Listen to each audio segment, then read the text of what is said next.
Hello बच्चों, myself Rahul Chhabra from Jain academy Sikar. और अपना क्लास 12th का जो फिजिक्स था उसका सेकंड चैप्टर अपन ने चालू कर दिया था। उस सेकंड चैप्टर में अपन ने इलेक्ट्रिक पोटेंशियल के बारे में थोड़ा बहुत देख लिया था और उसके बाद में अपन ने उसमें पोटेंशियल डिफरेंस के बारे में देख लिया था। और अपन ने देख लिया था कि किसी भी पॉइंट चार्ज से r डिस्टेंस पे जो पोटेंशियल बनता है उसका फॉर्मूला बनता है KQ/r²। ठीक है, ये सारी चीज़ अपन ने देख ली थी। मैं थोड़ा सा रिवाइज कर दूं चीज़ों को। तो अपन ने ये बोला था कि पोटेंशियल जो होता है वो पोटेंशियल क्या होता है। पोटेंशियल के लिए अपन ने क्या बोला था, पोटेंशियल के अपन ने बोला था कि इन्फिनिटी से यूनिट चार्ज को किसी पॉइंट तक लाने में जितना वर्क किया जाता है वो वर्क ही उस पॉइंट पर पोटेंशियल के इक्वल होता है। ठीक है, यदि इस पॉइंट तक इन्फिनिटी से यूनिट चार्ज को लाने में 10 जूल का वर्क किया जाएगा तो यहाँ पे पोटेंशियल हो जाएगा 10 जूल। यहाँ तक लाने में, इन्फिनिटी से यहाँ तक लाने में यदि 15 जूल का वर्क किया जाता है तो यहाँ पे पोटेंशियल हो जाएगा 15 जूल। इस पॉइंट तक लाने में, इन्फिनिटी से यूनिट चार्ज को इस पॉइंट तक लाने में यदि 30 जूल का वर्क किया जाता है तो यहाँ पे पोटेंशियल हो जाएगा 30 जूल। क्लियर है। तो जिस पॉइंट तक भी यूनिट चार्ज को लाने में, इन्फिनिटी से यूनिट चार्ज को किसी पॉइंट तक लाने में जितना वर्क किया जाता है वो वर्क ही उस पॉइंट पर इलेक्ट्रिक पोटेंशियल के इक्वल होता है। ठीक है, ये अपन ने पहले देख लिया था। फिर अपन ने बोला था पोटेंशियल डिफरेंस क्या होता है। तो पोटेंशियल डिफरेंस होता है दो पॉइंट्स के बीच में जो पोटेंशियल होता है, दो पॉइंट्स पे जो पोटेंशियल होता है उन पोटेंशियल के डिफरेंस जो होता है उसी को बोलते हैं पोटेंशियल डिफरेंस। ये भी क्या होता है, उन दोनों पॉइंट्स के बीच में चार्ज को, यूनिट चार्ज को ले जाने में जितना वर्क किया जाएगा वो वर्क ही किसके इक्वल हो जाएगा, पोटेंशियल डिफरेंस के इक्वल हो जाएगा। ठीक है, फिर अपन ने Q चार्ज से r डिस्टेंस पे पोटेंशियल का फॉर्मूला निकाला था। Q चार्ज से r डिस्टेंस पे पोटेंशियल का फॉर्मूला होता है KQ/r। पॉजिटिव चार्ज है तो और नेगेटिव चार्ज है तो होता तो क्या होता था, माइनस में KQ/r। ठीक है, फिर अपन ने बोला था कि पोटेंशियल स्केलर क्वांटिटी है तो जितने भी पोटेंशियल होते हैं किसी पॉइंट पर टोटल पोटेंशियल होता है वो सीधा सीधा ऐड होता जाता है, कोई इसमें डायरेक्शन का चक्कर नहीं है। पॉजिटिव में पॉजिटिव जोड़ दो, नेगेटिव में नेगेटिव जोड़ दो, पॉजिटिव नेगेटिव जो है जैसा है वैसा उसमें जोड़ते जाओ चलो, तो वो अपने पास में टोटल पोटेंशियल जो है वो निकल कर आ जाता है। ठीक है, अब अपने पास में नेक्स्ट एक पॉइंट ये है कि जैसे अपन ने डाइपोल के कारण अलग अलग पॉइंट पर इंटेंसिटी ऑफ इलेक्ट्रिक फील्ड के फॉर्मूले निकाले थे। ठीक है, डाइपोल के कारण अपन ने एक्सिस पे निकाला था, क्या फॉर्मूला आया था, डाइपोल के एक्सिस पे इंटेंसिटी ऑफ इलेक्ट्रिक फील्ड का फॉर्मूला याद है कि नहीं है। मैंने बोला था फर्स्ट चैप्टर पूरा काम आएगा सेकंड चैप्टर में। डाइपोल के एक्सिस पे इंटेंसिटी ऑफ इलेक्ट्रिक फील्ड का फॉर्मूला आया था 2kp/r³। P क्या था, P था डाइपोल मोमेंट। या रिवाइज करवाऊँ चीज़ें, चलो रिवाइज कर लेते हैं थोड़ा सा। माइनस का Q चार्ज था, प्लस का Q चार्ज था, ये डाइपोल था, इसकी लेंथ अपन मानते थे 2a थी। इसकी एक्सिस पे यहाँ पर इंटेंसिटी ऑफ इलेक्ट्रिक फील्ड का फॉर्मूला बनता था 2kp/r³। P क्या चीज़ था, P होता था डाइपोल मोमेंट, वो क्या होता था Q इंटू 2a। डाइपोल के किसी भी एक का चार्ज का magnitude into length of dipole. ठीक है, इक्वेटर पे जो इंटेंसिटी ऑफ इलेक्ट्रिक फील्ड का फॉर्मूला बनता था ई इक्वेटर, वो कितना आया था, वो आया था kp/r³ आया था। और किसी आर्बिट्री पॉइंट के ऊपर थीटा एंगल पे जो इंटेंसिटी ऑफ इलेक्ट्रिक फील्ड का फॉर्मूला बनता था वो क्या बनता था, 2kp cos θ/r³ बनता था। ये अपन ने इंटेंसिटी ऑफ इलेक्ट्रिक फील्ड के फॉर्मूले निकाले थे। सेम ऐसे ही अपन क्या करेंगे, सेम टू सेम ऐसे ही अपन को करना है। एक्सिस पे पोटेंशियल कितना होगा, इक्वेटर पे पोटेंशियल कितना होगा, आर्बिट्री पॉइंट के ऊपर पोटेंशियल कितना होगा। तो अपन पहले रैंडम पॉइंट पे पोटेंशियल निकाल लेते हैं। रैंडम पॉइंट पे जब पोटेंशियल निकाल लेंगे तो थीटा की वैल्यू 90 पुट कर देंगे तो किसके लिए आ जाएगा, इक्वेटर के लिए। और थीटा की वैल्यू 0 पुट कर देंगे तो किसके लिए आ जाएगा, एक्सिस के लिए। ठीक है, तो एक ही डेरिवेशन करेंगे, बाकी सब में जो अपन है कंडीशंस पुट कर देंगे और कंडीशन पुट कर देंगे तो अपने पास में क्या आ जाएगा, एक्सिस और इक्वेटर के ऊपर पोटेंशियल के फॉर्मूले निकल के आ जाएंगे। क्लियर है, कोई डाउट है यहाँ तक, ये फॉर्मूले याद है कि नहीं है, क्योंकि ये चीज़ अपने काम में आएगी। ठीक है, चलो आगे देखते हैं। मैं तेनू समझा कि ना तेरे बाजू लगदा जी, तो की जाने प्यार मेरा। चलो देखते हैं। अब समझना इसको, डायग्राम भी इंपॉर्टेंट है इसका, समझते हो चलना। ये तो मैंने मान लिया माइनस का क्यू चार्ज, मान लिया। ये अपन ने मान लिया प्लस का क्यू चार्ज, ठीक है। डाइपोल की लेंथ अपन मानते हैं 2a, तो हाफ लेंथ कितनी हो जाएगी, ये वाली a, और ये वाली भी कितनी हो जाएगी, a हो जाएगी। अपन को फाइंड आउट ये करना है कि डाइपोल से ये मान लो कोई रैंडम पॉइंट अपने लिया, ये वाला, ये मान लो यहाँ पे ये, ठीक है। कितने एंगल पे लिया है, ये थीटा एंगल पे लिया है और r डिस्टेंस पे लिया है। कोई पॉइंट P है, इस पॉइंट P पर अपन को इलेक्ट्रिक पोटेंशियल का फॉर्मूला निकालना है। तो मैंने बोला है r थीटा, तो यहाँ पे भी लिखा है रैंडम पॉइंट कौन सा, r थीटा, ठीक है। r थीटा का मतलब सेंटर से r डिस्टेंस और थीटा एंगल, ठीक है। अब देखो इस माइनस क्यू चार्ज से यदि इस पॉइंट P की डिस्टेंस की मैं बात करूं तो माइनस क्यू चार्ज से पॉइंट P की जो डिस्टेंस है वो मैंने मान ली r1, ठीक है। प्लस क्यू चार्ज से पॉइंट P की जो डिस्टेंस है वो डिस्टेंस अपन ने मान ली r2, मान ली। ये डिस्टेंस r1 है, ये डिस्टेंस r है, ये डिस्टेंस r2 है, ठीक है। इनको नाम दे दिया अपन ने A पॉइंट और इनको नाम दे दिया B पॉइंट, दे दिया, समझते हो चलना। यदि मैं A पॉइंट पे जो चार्ज रखा है उसके कारण पोटेंशियल का फॉर्मूला लिखूं P पॉइंट के ऊपर, तो Q चार्ज से R डिस्टेंस पे जो पोटेंशियल होता है उसका फॉर्मूला होता है KQ/R होता है। तो Q चार्ज से माइनस क्यू चार्ज, क्योंकि प्लस और माइनस यहाँ तो मैटर करता है, फर्स्ट चैप्टर में मैटर नहीं करता था, यहाँ तो प्लस में होता है तो प्लस में आएगा और माइनस में होता है तो माइनस में आएगा। माइनस क्यू चार्ज से R1 डिस्टेंस पर पोटेंशियल कितना होगा, माइनस का KQ/R1 हो जाएगा। तो VA तो कितना आएगा, माइनस का KQ/R1, ठीक है। ऐसे यदि मैं VB निकालूंगा तो प्लस का Q है, ठीक है। इसको थोड़ा सा साइड में लिखते हैं, नीचे वाली जगह अपने काम में आएगी, अभी थोड़ा सा डायग्राम को और आगे बढ़ाना है, ठीक है। तो इसको मैं थोड़ा सा साइड में लिख देता हूँ, चलो यहाँ से ले लेते हैं। तो A पॉइंट के कारण जो पोटेंशियल है वो तो कितना हो गया, माइनस का KQ/R1, तो ये तो आ जाएगा माइनस का KQ/R1, और B पॉइंट के कारण जो पोटेंशियल आएगा वो कितना आएगा, KQ/R2, ठीक है। तो पोटेंशियल कितना कितना है, माइनस का KQ/R1 प्लस का KQ/R2 हो जाएगा। टोटल पोटेंशियल जो होगा P पॉइंट के ऊपर वो अपन क्या बोलेंगे, VA प्लस VB हो जाएगा। अभी सीधा सीधा ऐड करते हैं, पोटेंशियल स्केलर क्वांटिटी है तो सीधा सीधा ऐड कर देते हैं, कोई डायरेक्शन का चक्कर है ही नहीं यहाँ पे। तो V इक्वल्स टू VA तो है माइनस का KQ/R1 प्लस का KQ/R2, तो मैं इसको यूँ लिख रहा हूँ KQ/R2 माइनस का KQ/R1 हो जाएगा। ये प्लस में ले लिया VB और VA माइनस में था तो उसको मैं आगे ले लिया, ठीक है। V इक्वल्स टू KQ का एलसीएम ले लो, ले लिया, बचा 1/R2 माइनस 1/R1 हो जाएगा। तो V इक्वल्स टू KQ, ठीक है। एलसीएम लो, एलसीएम क्या आएगा, R1 R2 और ऊपर क्या रह जाएगा, R1 माइनस R2। यहाँ तक क्लियर है। अब देखो मेन जो चीज़ आती है ना इसके अंदर, R1 और R2 की वैल्यू अपन को निकालनी होती है, बाकी और कुछ नहीं है इसके अंदर, पूरे टॉपिक के अंदर कुछ नहीं है। बाकी तो स्केलर क्वांटिटी अपन को सीधा सीधा ऐड करना है और कुछ करना ही नहीं है। मेन अपन को निकालना होता है R1 और R2 in the terms of R की टर्म्स में R1 और R2 की वैल्यू निकालनी होती है। अब वो कैसे निकलेगी उस चीज़ को समझ लो।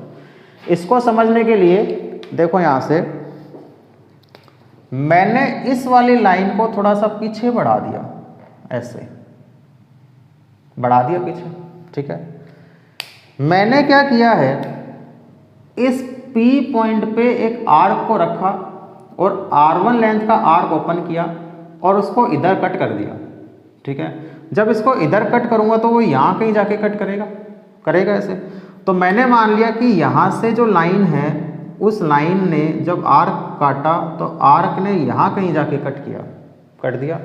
इस पॉइंट को नाम दे दिया अपन ने C पॉइंट दे दिया। अब समझो ये एंगल थीटा है तो क्या ये वाला एंगल भी क्या होगा, थीटा हो जाएगा। मुझे निकालना क्या है, मुझे निकालना ये है कि ये जो पॉइंट है इसको नाम दे दो O पॉइंट। ये जो पॉइंट है CO, ये लेंथ कितनी होगी, क्यों निकालनी है वो पता चल जाएगी। CO लेंथ कितनी होगी वो चीज़ समझना। CO लेंथ के लिए तुम्हें एक ट्राइंगल दिख रहा होगा, ये वाला दिख रहा है ट्राइंगल। इस ट्राइंगल को मैं थोड़ा सा घुमा दूँ तो ट्राइंगल एक्चुअल में कैसे बनेगा, वो चीज़ समझना। इस ट्राइंगल को यदि अपन थोड़ा सा घुमा दें तो ट्राइंगल एक्चुअल में ऐसे है, ठीक है। इसको अपन ने क्या किया, ऐसे घुमा दिया, तो ये लेंथ कितनी आई है ए, और इसको नाम दे दो, इसको घुमाया तो ये सी पॉइंट तो यहाँ पहुँच गया 90 डिग्री वाला, ठीक है। ये ए पॉइंट यहाँ पहुँच गया और ये बी पॉइंट यहाँ ओ पॉइंट यहाँ पहुँच गया, ठीक है। अब देखो मुझे निकालनी कौन सी लेंथ थी, सी ओ। इस ए का ये एंगल कौन सा था, थीटा। ओ से कौन सा एंगल बन रहा है, थीटा। इस ए का यदि मैं थीटा की डायरेक्शन में कंपोनेंट लूंगा तो ये कितना बनेगा, ए कोस थीटा, यानी कि सी ओ कितनी लेंथ आएगी, ए कोस थीटा। समझ में आ रही चीज। तो जो सी ओ मेरे पास में लेंथ आ रही है उस सी ओ को अपन क्या बोल देंगे, ए कोस थीटा। एक तो अपन को सी ओ ही निकालनी थी, निकाल। अब देखो सेकंड मैंने क्या किया है, यहां से इससे भी क्या किया, एक तो R1 लेंथ का आर्क ओपन किया और इसके ऊपर कट कर दिया, इस लाइन के ऊपर कर दिया। ऐसे R2 लेंथ का आर्क ओपन किया और इस लाइन के ऊपर कट करूंगा, तो मैंने इस लाइन के ऊपर इसको कट कर दिया। ये मान लो ऐसे कहीं कट हुआ, हो गया ऐसे कट, ठीक है। तो ऐसे कहीं ये कट हो गया, ये मान लो इस तरह से कट हुआ, ठीक है। अब देखो ये जो पॉइंट था इसको अपने नाम दिया O पॉइंट, C पॉइंट, तो इसको मैंने नाम दे दिया पॉइंट D, दे दिया, ठीक है। अब समझो ये लेंथ मुझे निकालनी होगी OD। OD कैसे निकलेगी, देखो वही ट्राइंगल बन रहा है। कैसा ट्राइंगल बन रहा है, उसको यदि मैं यहाँ बनाना चाहूँ तो इसको समझना कैसा बन रहा है, ये वाला ट्राइंगल। इसको ये एंगल कौन सा है, 90 डिग्री, तो D वाला एंगल तो क्या हो गया 90 डिग्री। ये O पॉइंट पे कौन सा एंगल है, थीटा, तो O पॉइंट पे कौन सा एंगल हो गया, थीटा। और ये पॉइंट कौन सा हो गया अपना B पॉइंट, और ये लेंथ कितनी हो गई OB लेंथ कितनी है, A लेंथ है ऐसा। तो इस OB का यदि मैं थीटा की डायरेक्शन में कंपोनेंट लूंगा A का, तो A का थीटा की डायरेक्शन में कंपोनेंट लेंगे तो क्या आएगा, A कोस थीटा, यानी कि OD भी लेंथ कितनी आएगी। यदि मैं DO या OD लेंथ की बात करूं तो वो भी कितनी आनी है, A कोस थीटा। ये चीज़ समझ में आई है या नहीं आई है, क्योंकि इस पूरे टॉपिक के अंदर केवल यही चीज़ है और कोई चीज़ नहीं है, ठीक है। ऐसा क्यों किया गया वो भी अभी समझ में आ जाएगा। तो P पॉइंट से मैंने एक आर्क ओपन किया, इसको ऊपर कट किया, तो मेरे को आर्क ये मिला, यहाँ पे ये पूरा एक तरह से लेंथ मिली, जो ये AP लेंथ है, और एक लेंथ मुझे मिली CP। OC यहाँ से अपने निकाला इस ट्राइंगल की हेल्प से, तो OC जो निकला वो तो कितना निकला, A कोस थीटा। ऐसे ही मैंने यहाँ पर भी एक आर्क ओपन करके कट किया, तो ये जो OD लेंथ निकली है वो OD लेंथ क्या निकली है, A कोस थीटा। अब ये क्यों निकाली गई है वो चीज़ समझना। जब मैंने AP आर्क ओपन किया होगा और इधर कट किया होगा, तो मैं ये बोल सकता हूँ कि AP लेंथ जो है वो ठीक उतनी ही है जितनी CP लेंथ है। बोल सकते हैं नहीं बोल सकते कि CP और AP आपस में इक्वल है या नहीं है, तो अपन ये बोल सकते हैं CP इक्वल टू किसके है, AP के, ठीक है। और AP किसके इक्वल है, R1 के, यानी कि R1 के इक्वल है। और CP किसके इक्वल है, CP अपन बोल सकते हैं CO प्लस OP, तो CP अपन बोल सकते हैं CO प्लस OP बोल सकते हैं। यानी कि मैं ये बोल सकता हूँ R1 इक्वल टू CO क्या चीज़ है, A कोस थीटा, और OP क्या है, OP क्या है, R। तो यहाँ से R इक्वल टू हो सकता है R plus A cos theta, हो सकता है। ऐसे ही यदि मैं BP की वैल्यू निकालूं तो BP किसके इक्वल है, यदि अपन BP की बात करें तो BP R2 के इक्वल है, और वो क्या DP के इक्वल है। भी यहाँ से भी तो अपन ने एक परपेंडिकुलर ड्रॉ किया है इसके ऊपर, तो इसका मतलब BP जो है वो किसके इक्वल है, DP के। तो BP किसके इक्वल हो गया, DP के। और DP को मैं क्या बोल सकता हूँ, ये जो DP था इसको मैं क्या बोल सकता हूँ, इस पूरे में से यदि मैं इसको माइनस कर दूंगा तो ये बच जाएगा। ये पूरा क्या है OP, और इसमें से माइनस क्या करना है OD, यानी कि अपन को क्या करना है OP माइनस OD कर दिया। तो R2 किसके इक्वल आएगा, OP तो क्या है, OP तो अपना R है, और OD किसके इक्वल है, A कोस थीटा, यानी कि अपन बोल देंगे R minus A cos theta. तो R2 तो अपने पास में आ रहा है R minus A cos theta, और R1 अपने पास में आ रहा है R plus A cos theta. इस पूरी डेरिवेशन में बस यही चीज़ समझने वाली है और कुछ भी समझने वाला नहीं है। क्लियर है यहाँ तक। R1 अपने पास में आया। अब ये तो मैंने समझा दिया ये आया कैसे है, बाकी तुम्हें याद रखना है, क्योंकि इतना सब कैलकुलेशन करने बैठ जाओगे तो कहीं ना कहीं गलती हो जाएगी। याद रख लेना कि R1 तो होगा R plus A cos theta, और R2 होगा R minus A cos theta. अब वैल्यू पुट करो V में। अब इसमें जब वैल्यू पुट करोगे तो वैल्यू पुट करके देखो क्या होगा, V तो v इक्वल्स टू क्या बनेगा, के क्यू बन गया। R1 तो क्या है, r plus A cos theta, तो R1 तो अपने पास में है r plus A cos theta, ठीक है। और माइनस का R2 कितना है, r minus A cos theta, r minus A cos theta divide by R1 R2, यानी कि r plus A cos theta और r माइनस ए कोस थीटा हो जाएगा इतना।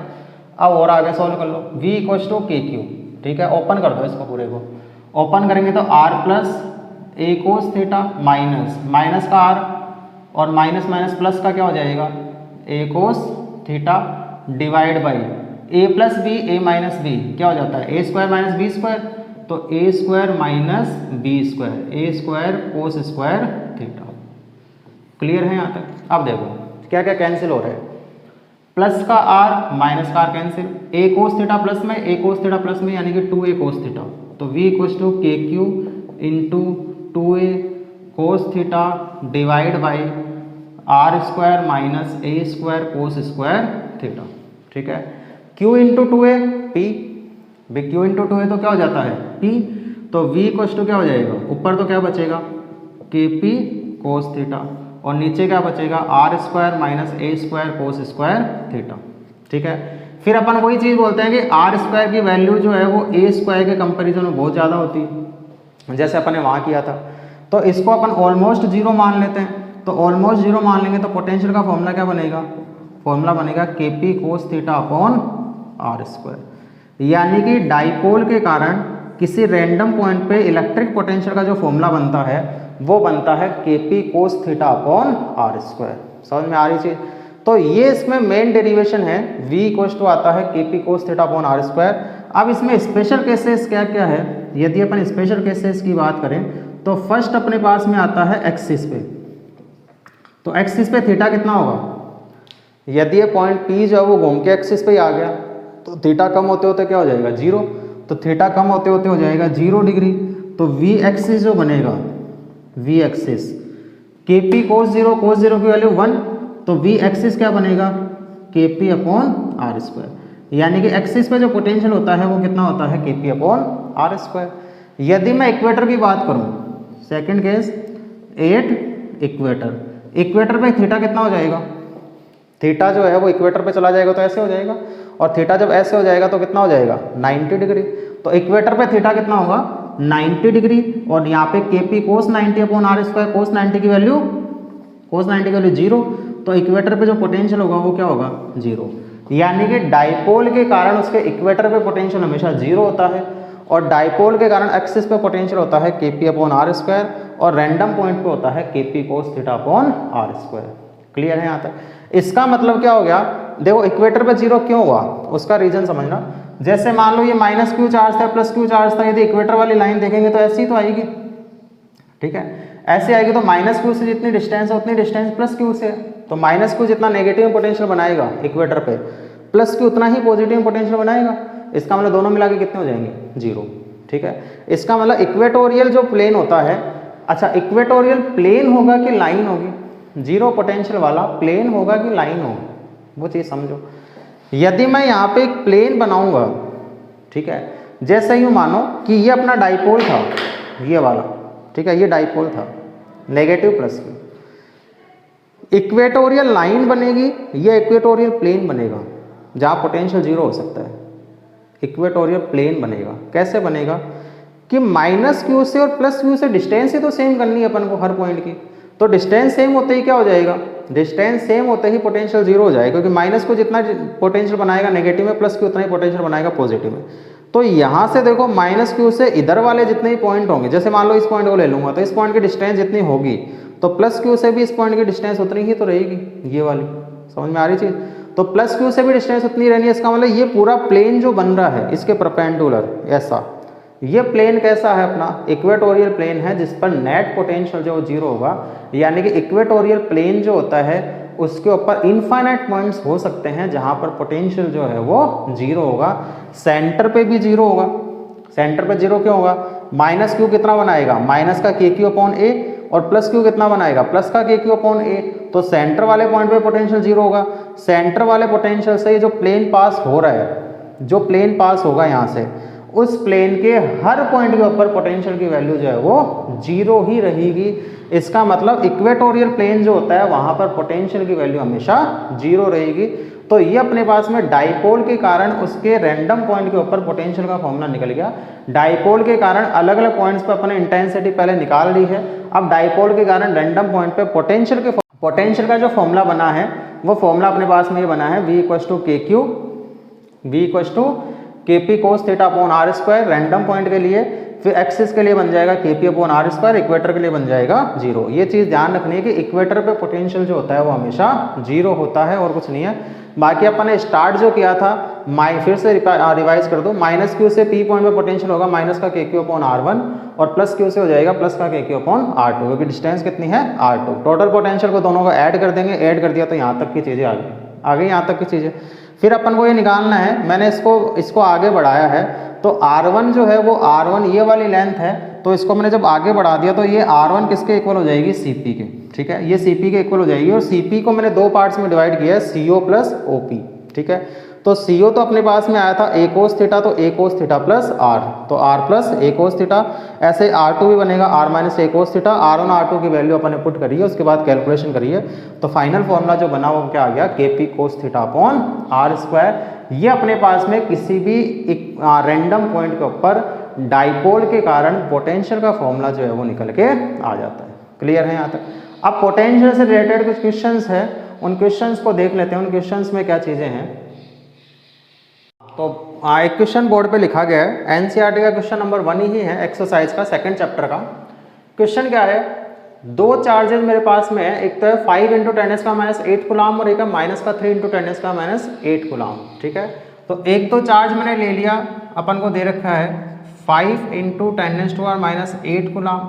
ठीक है, एक चार्ज तो अपन ने ये मान लिया, और एक अपन को दे रखा है माइनस का 3 × 10⁻8 कूलम। ये दो बॉडी होगी, दो चार्जेस अपन को दे रखे हैं और लोकेटेड 16 सेंटीमीटर अपार्ट। दोनों के बीच की जो सेपरेशन दे रखा है वो सेपरेशन अपन को दे रखा है 16 सेंटीमीटर दे रखा है। At what point on the line joining the two charges the electric potential is zero. कल ही किए थे अपन ऐसा क्वेश्चन कि ऐसे पॉइंट्स बताओ जहाँ पे पोटेंशियल जीरो होंगे। कौन सी लाइन, लाइन ज्वाइनिंग पे। देखो अब इसने बोल दिया कि लाइन ज्वाइनिंग पे ऐसे पॉइंट्स बताओ जहाँ पोटेंशियल जीरो होंगे। वैसे तो अपन ने देखा था कितने पॉइंट्स बनते हैं, इनफाइनाइट पॉइंट्स बनते हैं जहाँ पोटेंशियल जो है वो जीरो हो सकता है। तो पहले तो अपन आउटसाइड वाले, अब पहले अपन को ये पता है कि पोटेंशियल कहाँ जीरो होता है, कम मैग्नीट्यूड वाले की तरफ कि ज़्यादा मैग्नीट्यूड वाले की तरफ। जिसका मैग्नीट्यूड कम होता है पोटेंशियल वहाँ जीरो होता है। इलेक्ट्रिक फील्ड का भी यही फंडा था कि जहाँ मैग्नीट्यूड कम वहाँ उसकी तरफ इलेक्ट्रिक फील्ड जीरो होता है। तो मैंने मान लिया कि कम कौन सा इन दोनों में से, मैग्नीट्यूड किसका कम है, 5 की 3। तो इसका मतलब मैंने इसके इधर की तरफ एक पॉइंट ऐसा मान लिया x डिस्टेंस पे जहाँ पोटेंशियल जो है वो क्या हो सकता है, जीरो हो सकता है। तो इससे कितनी डिस्टेंस हो गई, इससे डिस्टेंस हो जाएगी 16 + x। किस में है सब, सेंटीमीटर में, क्योंकि 16 अपन क्या ले रहे हैं, सेंटीमीटर में ले लिया। इसके कारण यहाँ पे पोटेंशियल कितना होगा, KQ/R। तो ये हो जाएगा K × 5 × 10⁻8 अपॉन R। R कितना है, 16 + x। ठीक है, और इसके कारण कितना होगा, माइनस में आएगा, तो माइनस का K × 3 × 10⁻8 अपॉन R। R कितना है इसके लिए, x इक्वल टू क्या हो जाना चाहिए, जीरो। टोटल पोटेंशियल जीरो करना है। माइनस वाली टर्म को उधर ले जाओ, तो माइनस वाले टर्म को उधर ले जाएंगे तो K × 5 × 10⁻8 इक्वल टू हो जाएगा K × 3 × 10⁻8 अपॉन x, और इसमें कितना बचेगा, अपॉन में 16 + x। K और 10⁻8 से K और 10⁻8 कैंसिल हो गया। यहाँ तो क्या बचा, 5/16 + x, और यहाँ क्या बचा, 3/x। क्रॉस मल्टीप्लाई करो, 5x इधर तो आ गया 5x इक्वल टू, इधर करेंगे तो 16 × 3 48 + 3 × x 3x हो जाएगा। 3x को इधर ले आओ तो 5x - 3x कितना होगा, 2x इक्वल टू कितना हो गया, 48। तो x कितना हो जाएगा, 24 सेंटीमीटर। 24 सेंटीमीटर किससे, -3 से कितने डिस्टेंस पे है, ये किससे है x, ये किससे डिस्टेंस आई है, -3 × 10⁻8 कूलम से, और इससे कितनी होगी, 24 + 16 यानी कि 40, यानी कि 40 सेंटीमीटर डिस्टेंस किससे हो जाएगी? यदि अपन से किससे पूछा गया है 5 × 10⁻⁸ कूलाम से पूछा गया, तब तो कितनी आएगी 40 सेंटीमीटर, और यदि इससे पूछा गया तो कितनी हो जाएगी 24 सेंटीमीटर। ये तो अपन ने आउटसाइड वाला पॉइंट निकाला है, अंदर भी तो पॉइंट होता है, तो लाइन जॉइनिंग पर तो 2 पॉइंट आएंगे, एक तो बाहर की तरफ और एक अंदर की तरफ, ठीक है। बाकी तो इसके इलिप्स बनेगा, तो बाकी तो इसके और अदर पॉइंट रहेंगे, लेकिन लाइन जॉइनिंग पे तो 2 पॉइंट आएंगे, ठीक है। तो अब दूसरा पॉइंट भी निकालने की कोशिश करते हैं जो अंदर की तरफ है, ठीक है। तो मान लो वही अपने पास में आ गया 5 × 10⁻⁸ कूलाम एक चार्ज, ठीक है, और दूसरा चार्ज कितना है -3 × 10⁻⁸ कूलाम। आ गए दोनों चार्ज। मैंने मान लिया किसकी तरफ पोटेंशियल 0 होगा, इसकी तरफ, यानी कि अपन ने मान लिया कि 5 × 10⁻⁸ से कितने डिस्टेंस पे, x डिस्टेंस पे, तो 3 से कितना हो जाएगा 16 - x हो जाएगा, ठीक है। अब रख दो दोनों का पोटेंशियल जोड़ को ऐड कर दो, तो ये हो जाएगा k × इसके कारण तो कितना होगा k × 5 × 10⁻⁸ डिवाइड बाई r कितना है x, ठीक है, और प्लस में या माइनस में, इसके कारण कैसा होगा माइनस में, तो माइनस का k × 3 × 10⁻⁸ divide by 16 - x equal to क्या हो जाएगा 0 हो जाएगा।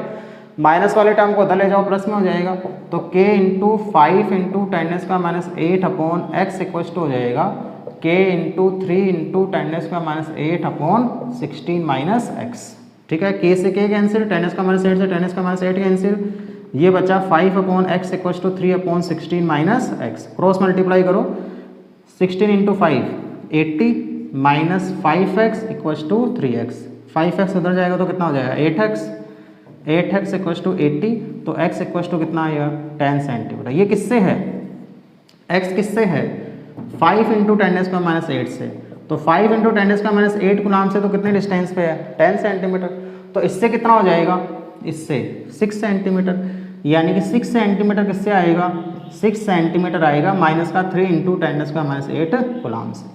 तो ये 2 पॉइंट अपने पास निकल के आएंगे जहाँ पे पोटेंशियल जो 0 होगा लाइन जॉइनिंग के ऊपर, बाकी तो अदर पॉइंट्स तो रहेंगे और भी पॉइंट्स रहेंगे। एलिप्स बनेगा एक तरह से, ये पूरा एक एलिप्स बनेगा, इस पे पोटेंशियल जो 0 होगा, लेकिन लाइन जॉइनिंग पे अपन से पूछा गया, क्वेश्चन में बोला गया है point on the line joining the 2 charges the electric potential 0, ठीक है। तो लाइन जॉइनिंग पे दोनों चार्जेस को मिलाने वाली लाइन जॉइनिंग में पोटेंशियल कहाँ 0 होगा, तो बाहर की तरफ तो कितना होगा, इससे कितनी डिस्टेंस पे, इससे डिस्टेंस पे आएगा 24 सेंटीमीटर, और अंदर की तरफ इससे कितने डिस्टेंस पे रहेगा 6 सेंटीमीटर। क्लियर। तो ये अपने पास में एक एनसीईआरटी क्वेश्चन था, क्वेश्चन नंबर 1। और क्वेश्चन देखते हैं एनसीईआरटी में और क्या क्वेश्चंस है। हाँ, तो नेक्स्ट क्वेश्चन एक बोर्ड पे लिखा गया है, a charge of 8 milli coulomb is located at the origin, ठीक है। एक देखो इस तरह से अपना एक कोऑर्डिनेट सिस्टम अपन बांधते हैं कि जैसे मान लो कोऑर्डिनेट सिस्टम अपने पास में है, इसमें कौन सी x होगी, कौन सी y होगी, कौन सी z होगी, ये तो अपन देख लेते हैं अभी एक बार। Is located at the origin, तो यहाँ पर ओरिजिन पे जो चार्ज रखा गया है वो कितना रखा गया है 8 मिली कूलम। तो चार्ज जो रखा गया है ओरिजिन पे वो कितना रखा गया है 8 मिली कूलम रख दिया, ठीक है। Calculate the work done taking a small charge of -2 × 10⁻⁻9 coulomb. तो एक चार्ज अपने पास में है -2 × 10⁻�9 कूलम, कहाँ से कहाँ तक ले जा रहा है, from point P 003 centimetre to a point Q 04 centimetre 0 via a point R, ठीक है। P से Q जा रहा है R से होते हुए, ठीक है। P से Q सीधा नहीं जा रहा है, R से होते हुए, पहले R पे ले गया, ठीक है। जैसे मान लो यहाँ से जयपुर जाना है, तो यहाँ से जयपुर जाना है, तो यहाँ से, अब यहाँ से मतलब इन द सेंस कि मान लो मुझे दिल्ली से जयपुर जाना है, तो दिल्ली से जयपुर जाना है, लेकिन मैं कहाँ होके जा रहा हूँ, बॉम्बे होके जा रहा हूँ, ठीक है। समझ में आ रही चीज़, मुझे दिल्ली से जयपुर जाना है, लेकिन मैं बॉम्बे होते हुए जा रहा हूँ, ठीक है। तो वो अलग चीज़ है। तो अपन दिल्ली से जयपुर सीधे नहीं जा रहे, मैं बॉम्बे होते हुए जा रहा हूँ कि पहले मैं दिल्ली से बॉम्बे गया, फिर बॉम्बे से जयपुर आया, ठीक है। ऐसे यहाँ पर हुआ कि P से Q सीधा नहीं जा रहा, R से होते हुए जा रहे हैं, यानी पहले P से R गया, फिर R से कहाँ गया है Q गया है, ठीक है। तो P पॉइंट कौन कौन सा है 003 सेंटीमीटर। मैं ये मान लेता हूँ y एक्सिस, ये हो जाएगी z एक्सिस और ये हो जाएगी x एक्सिस, ठीक है। ऐसा क्यों माना गया समझ में आ जाएगा। तो पॉइंट P तो है 003 सेंटीमीटर, x में 0, y में 0, z में 3, इसका मतलब यहाँ कहीं आ गया पॉइंट P, ये तो पॉइंट P आ गया। कौन से कोऑर्डिनेट्स हो गए 003 सेंटीमीटर हो गए। फिर पॉइंट Q 04 सेंटीमीटर 0, x में 0, y में 4, z में 0, तो y में 4 है, तो इसका मतलब यहाँ पे आ गया कहीं, ये पॉइंट जो आ गया, कौन सा पॉइंट आ गया, Q आ गया, 0 4 सेंटीमीटर 0 आ गया। और वाया r क्या है 0 6 सेंटीमीटर, x में 0, y में 6 और z में 9, तो y में तो 6 हो जाएगा, 6 मतलब इससे आगे कहीं जाएगा, और 3 से ऊपर यानी कि 9 में कहीं जाएगा, तो यहाँ कहीं पॉइंट आएगा कौन सा r, और ये कौन सा है 0, यदि इसकी बात करें तो 0 6 सेंटीमीटर और 9 सेंटीमीटर आ गया।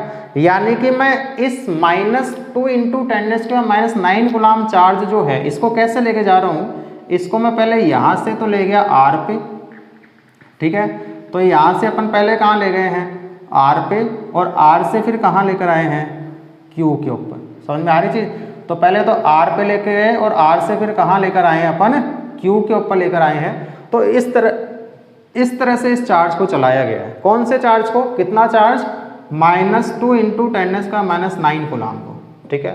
तो इस तरह से लेकर गए, तो अपन को निकालना है P से Q ले जाते हुए, P से Q ले जाना है R से होते हुए, तो मुझे कितना वर्क करना पड़ा, ठीक है, कितना वर्क करना पड़ा, ये चीज़ अपन को फाइंड आउट करनी है। तो एक चीज़ समझो, मैंने कल एक पॉइंट बताया था कि वर्क डन की वैल्यू जो होती है वो कभी भी पाथ पे डिपेंड नहीं करती, वो केवल इनिशियल पोजीशन और फाइनल पोजीशन पर ही डिपेंड करती है, ठीक है। मान लो इस चार्ज को यहाँ से यहाँ तक, चाहे मैं कैसे भी लेकर जाऊँ, ले जाने में वर्क डन यदि W होता है, तो अपन ने कल एक फॉर्मूला पढ़ा था, W जो होता है वर्क डन वो होता है चार्ज इनटू पोटेंशियल डिफरेंस, पढ़ा था नहीं पढ़ा था, Q की जगह Q नॉट लिया था, ठीक है। तो वर्क डन, पोटेंशियल डिफरेंस का फॉर्मूला क्या होता है, डेल्टा V का फॉर्मूला ये तो होता है W/Q नॉट, तो W क्या हो जाता है Q नॉट डेल्टा V, ऐसा ही तो होगा जब चार्ज Q नॉट को चला रहे हैं। अब अपन चार्ज Q को चला रहे हैं, मान लो ये चार्ज कौन सा है, Q चार्ज है, तो यदि मैं चार्ज Q को चला रहा हूँ तो वर्क डन क्या हो जाएगा, Q into potential difference. Potential difference कौन सा, पोटेंशियल डिफरेंस कौन सा लेना है, पोटेंशियल डिफरेंस उन दो पॉइंट्स के बीच में लेना है जिन दो पॉइंट्स के बीच में चार्ज को ले जाया गया है, चाहे कोई से पॉइंट पे ले जाओ, ठीक है। पोटेंशियल डिफरेंस उन दो पॉइंट्स के बीच का लेना है जिन दो पॉइंट्स पे इनिशियल पोजीशन और फाइनल पोजीशन वाले पोटेंशियल डिफरेंस। तो फाइनल पोजीशन तो कौन सी है Q, और इनिशियल पोजीशन कौन सी है P, यानी कि वर्क डन जो होगा वो वर्क डन क्या हो जाएगा Q इंटू फाइनल कौन सा है, फाइनल तो है Q, और इनिशियल कौन सा था P, VQ minus VP। Clear. अब वैल्यूज पुट कर दो, Q तो ऐसे कैसे, VQ कितना है, VQ मतलब इस पॉइंट पे पोटेंशियल कौन बनाएगा, ये वाला चार्ज, भाई ये वाला चार्ज ही तो पोटेंशियल बना रहा है यहाँ पे, ये वाला चार्ज यानी Q चार्ज से कितने डिस्टेंस पे, 4 सेंटीमीटर डिस्टेंस पे पोटेंशियल कितना होगा, KQ/4, इतना ही तो होगा। तो अपन ये बोल देंगे K और Q कितना है 3 इंटू 10⁻⁻3, ठीक है, सॉरी 8 मिली गुलाम है, तो 8 into 10⁻⁻3 divide by 4 centimetre, 4 centimetre का मतलब 0.04 मीटर, ठीक है, माइनस VP, P पॉइंट में पोटेंशियल कितना होगा, वही KQ/R, R कितना हो गया 3 सेंटीमीटर, यानी कि मैं बोल दूंगा K इंटू Q कितना हो गया 8 इंटू 10⁻³ डिवाइड बाई R कितना है 3 सेंटीमीटर, यानी कि 0.03 मीटर, मीटर में चेंज कर लिया और मिली गुलाम को गुलाम में चेंज कर लिया, ठीक है। अब वैल्यू पुट कर दो, Q कौन से चार्ज को चला रहे हैं, चला कौन से रह गए, माइनस का 2 इंटू 10⁻⁹ गुलाम, माइनस में पुट करेंगे, माइनस की वैल्यू माइनस में पुट की जाती है इसके अंदर, माइनस का 2 इंटू 10⁻⁹ इंटू, इनको बाहर निकाल लो, K को बाहर निकाल लिया, 8 इंटू 10⁻³ को बाहर निकाल लिया, ठीक है, और अंदर क्या रह गया, अंदर रह जाएगा, देखो पॉइंट हटाएंगे तो क्या आएगा 100/4 माइनस यहाँ से पॉइंट हटाएंगे तो कितना आएगा 100/3 हो जाएगा। आगे सोल्व करो, W इक्वल्स टू, अब सोल्व करना है 2 इंटू 8 कितना हो गया 16, तो माइनस का 16 इंटू 10⁻³ और -9 मिलकर कितना हो जाएगा -12। K की वैल्यू कितनी होगी 9 इंटू 10⁻⁹, ठीक है, और 100 को भी चाहे बाहर निकाल लो, भी 100 को भी कॉमन लेके बाहर निकाल सकते हैं, इंटू 100, अंदर क्या रहेगा 1/4 माइनस 1/3, ठीक है। कैलकुलेशन है वो तुम अपने तरीके से कैसे भी कर सकते हो, मैं तो थोड़ा सा सिंपल बना देता हूँ और कुछ नहीं है। 16 इंटू 9 कितना होगा 160, 144 तो ये हो गया माइनस में, इंटू -12 और ये कितना हो जाएगा 11, तो कितना बचा -1 बच गया, ठीक है, और ये नीचे कितना बचेगा 4 इंटू 3 तो कितना हो गया 12, 3 - 4, 3 - 4, ठीक है। तो ये -1 बचेगा, माइनस से माइनस कैंसिल हो जाएगा, तो W इक्वल टू आ जाएगा 144/12 इंटू 10⁻⁻1। 144/12 कितना होगा 12, 12/10 कितना होगा 1.2। तो वर्क डन कितना आएगा 1.2 जूल। यानी कि चार्ज को यहाँ से यहाँ होते हुए यहाँ तक लेकर आए हैं, तो वर्क डन की वैल्यू केवल इनिशियल पोजीशन और फाइनल पोजीशन पर ही डिपेंड करती है। अपन पहले ही पढ़ चुके हैं, वो पाथ पे डिपेंड नहीं करती है। अपन जिस पाथ से लेके जा रहे हैं उससे उसको कोई मतलब नहीं है कि मैं उसको कौन से पाथ से लेके जा रहा हूँ। समझ में आ रही थी? तो ये अपने पास में एक क्वेश्चन था एनसीईआरटी का क्वेश्चन नंबर 12, अच्छा क्वेश्चन था। बस ये चीज़ ध्यान रखनी है, वर्क डन की वैल्यू कभी पाथ पर डिपेंड नहीं करती। वर्क डन क्या होता है, charge into potential difference. Charge वो जो चलाया जा रहा है, पोटेंशियल डिफरेंस, इसके कारण यहाँ पोटेंशियल और इसके कारण यहाँ पोटेंशियल, इनका पोटेंशियल का डिफरेंस। तो फाइनल वाला पोटेंशियल माइनस इनिशियल वाला पोटेंशियल, ठीक है। तो ये अपने पास में एक क्वेश्चन हो गया एनसीईआरटी का। अब और देखते हैं नेक्स्ट इसके अंदर। तो एक क्वेश्चन अपने सामने लिखा गया है, एक रेगुलर हेक्सागन है जिसके साइड 10 सेंटीमीटर है, has a charge of 5 microcoulomb at each of its vertices. ठीक है, पहले तो हेक्सागन बनाओ। हेक्सागन कैसा होता है? हेक्सागन सब जानते हो, केमिस्ट्री में बनाते हो तुम हेक्सागन, बेंजीन जो बनाते हो, बेंजीन की स्ट्रक्चर कैसे होती है? हेक्सागन ही तो होती है, ऐसे ही बनाते हो, ठीक है। ये इस तरह से हेक्सागन है, ठीक है। अब इसके हर कॉर्नर पे कितना चार्ज रखा गया है? 5 microcoulomb, 5 microcoulomb, 5 microcoulomb, 5 microcoulomb, 5 microcoulomb और 5 माइक्रोकूलम, ठीक है। और इसकी हर साइड कितनी है? 10 सेंटीमीटर, 10 सेंटीमीटर, ठीक है, इस तरह से। तो ये पूछा गया कि सेंटर पे calculate the potential at the centre of the hexagon. Hexagon का सेंटर कौन सा होगा? हेक्सागन का सेंटर यदि अपन बात करें तो हेक्सागन का सेंटर कुछ ऐसे ही तो बनेगा, इस तरह से, ठीक है। ये क्या आ गया? एक तरह से हेक्सागन का सेंटर। तो मुझे पता लगाना है कि इस पॉइंट के ऊपर पोटेंशियल कितना होगा। देखो यहाँ से यदि मैं यहाँ से इसके ऊपर लाइन ड्रॉ कर दूँ इस तरह से, तो देखना ये डायग्राम थोड़ा सा हो सकता है अजीब सा लगे तुम्हें। ये वाली लेंथ, ये वाली लेंथ और ये वाली लेंथ क्या सेम है? सेम है कि नहीं है? भी एक तरह से क्या बन रहा है? इक्विलेटरल ट्राइंगल बन रहा है।